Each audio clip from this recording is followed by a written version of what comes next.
최영환 목사입니다.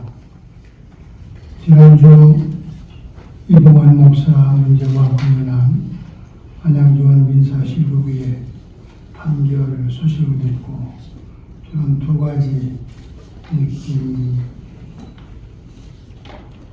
가지게 되었습니다. 하나는 깊은 어둠 속에서 한 줄기 빛을 본 듯한 느낌이었습니다. 이동환 목사 재판 문제와 관련해서 또 작품의 한국교회, 특별히 감리의 목사로서 감리의 현실에 대해서 깊은 절망과 또 아픔들을 느끼고 있었는데, 비록 교회의 법정이 아니라 사회의 법정이지만 이번 판결을 통해서 이 어둠 속에 작은 빛이 비추는구나. 언제는 이 어둠을 걷고 한국교회 그리고 감리교회의 앞날의 빛을 발할 수 있지 않을까 하는 느낌이 들었습니다. 또 하나는 감리 목사로서 깊은 자괴감을 느꼈습니다. 자랑스러웠던 감리교회, 합리적이고 이성적인 감리회가 한국교회에서 유일하게 동성애 문제로 처벌 가능한 조항을 재판법에 집어넣고, 그것도 성소수자 신자에게 축복 기도를 했다는 이유로 목사에게 출교 판결을 내리는 이 참혹하고 잔인한 그리고 폭력적인 현실을 바라보면서 좀 마음 아팠는데, 또 이런 재판들이 사회에 의해서 뒤집어짐으로써 한국교회가, 특히 감리교회가 세상으로부터 조롱을 받고 있구나 하는 느낌에 좀 마음이 편찮았습니다. 저는 이동환 목사의 재판 문제는 단순히 이동환의 문제가 아니라고 생각합니다. 한국교회의 미래, 한국교회의 운명이 달려있는 상당히 중차대한 문제라고 생각합니다. 역사상 새 시대의 문화를 여는 사람들은 늘 기득권 세력으로부터 비판받고 핍박받고 고난을 당했습니다. 우리가 믿는 예수가 바로 그랬습니다. 저는 한국 사회에서 이 동성애 문제, 또 한국교회가 넘어갈 수밖에, 한 번은 이런 갈등 속에서 넘어갈 수밖에 없는 문제라고 생각합니다.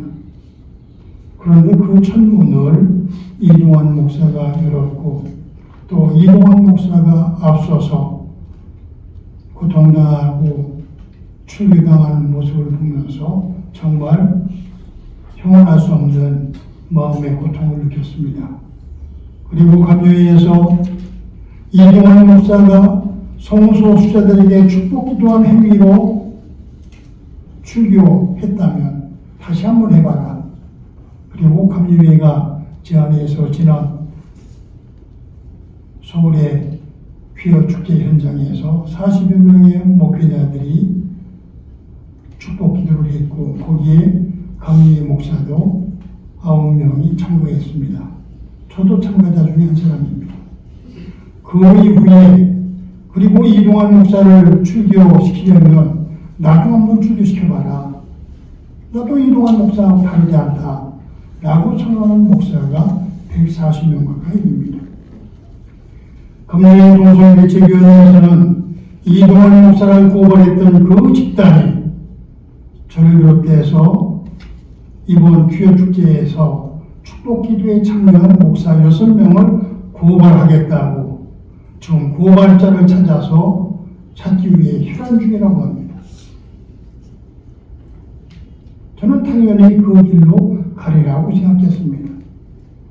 만약에 이동환 목사 문제를 감리회가 해결하지 못한다면 저희는 불법적인 부분, 잘못된 부분 불복종을 통해서 무력화시키듯이 감리회의 목회자들은 이 법의 불복종을 통해서 무력화시키게 될 것입니다.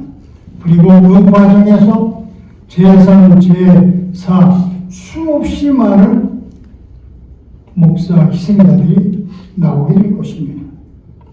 난 그렇게라도 해서 이 문제는 한 번쯤 뛰어넘어야 할 과제라고 생각합니다.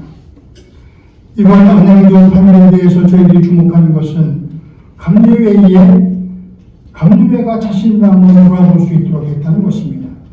감리회는 이미 2014년에 감리회론 재판법에 고소는 범과로 피해를 받은 사람이 고소하도록 되어 있고, 일반 사회법에서는 고발은 누구든지 불법이나 범죄 현장을 보면 고발할 수 있도록 되어 있지만, 감리회는 그렇게 하면 고발이 난무해서 현재 감리회에서는 감리회법으로 해결되는 것이 없습니다. 모두 국가의 법정으로 갑니다.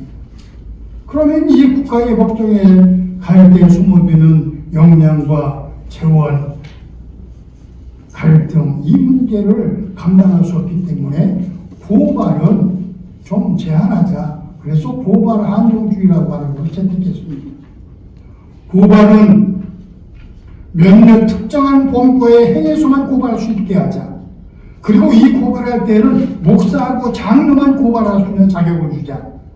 그리고 고발은 자기 의회, 교회 문제는 교회 신자, 그리고 지방의 문제는 지방의 회원, 연회 문제는 연회 회원만이 고발할 수 있도록 하자. 이걸 고발 한정주의를 우리 감리회는 채택하고 있습니다. 그런데 성소수자에 대한 찬동이나 동조, 이것은 이 고발 한정주의 조항에 들어있지 않습니다. 그런데 이동환 목사를 처벌할 수도 없는 재판법을 가지고 이동환 목사를 출교시킬 것입니다.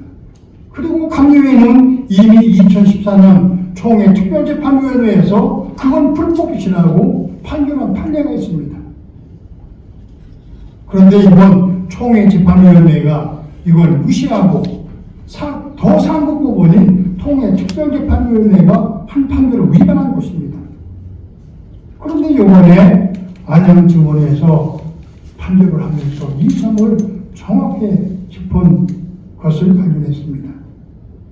저는 이번 기회로 감리회는 이런 폭력적이고 야만적인 그리고 불법적인 재판을 다시 진행해서는 안 됩니다. 이동환 목사는 당연히 그 재판을 무효화시키고 원상 회복해야 합니다.